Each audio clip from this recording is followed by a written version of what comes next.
He hasn't replied to a message in 3 years. Not because his phone is broken, but because he stopped waiting for someone to reply first. Somewhere between birthdays nobody remembered and plans that always fell through, he made a quiet decision. Better to be alone than to be an afterthought. And here's what almost nobody tells you. People with no close friends aren't broken. They're running one of the most misunderstood patterns in psychology. Today, we're going inside that pattern, uncovering what the silence is actually protecting and why the loneliest people are sometimes the most self-aware. Having no close friends doesn't always mean being unwanted. Often, it means someone stopped performing friendship the way everyone else expects. Psychologists call this selective bonding, a mind that would rather have 0 connections than 10 shallow ones. It isn't antisocial, it's a boundary built from experience.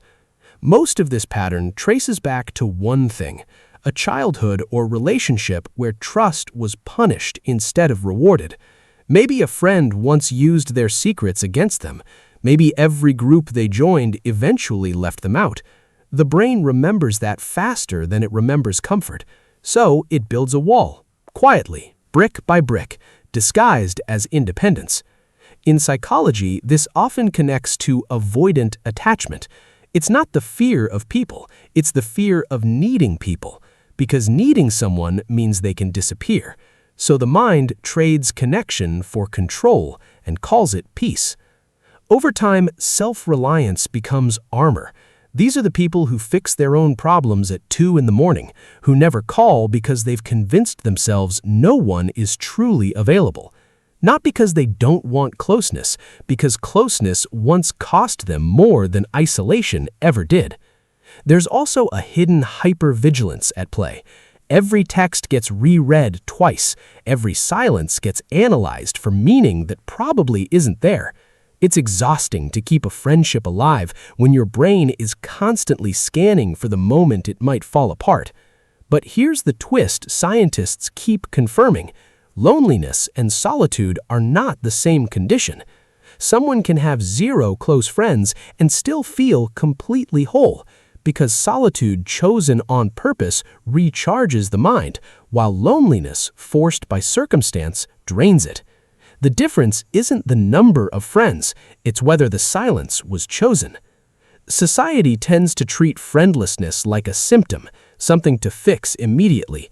But some of history's sharpest thinkers built their best work in solitude. Isolation isn't always sadness.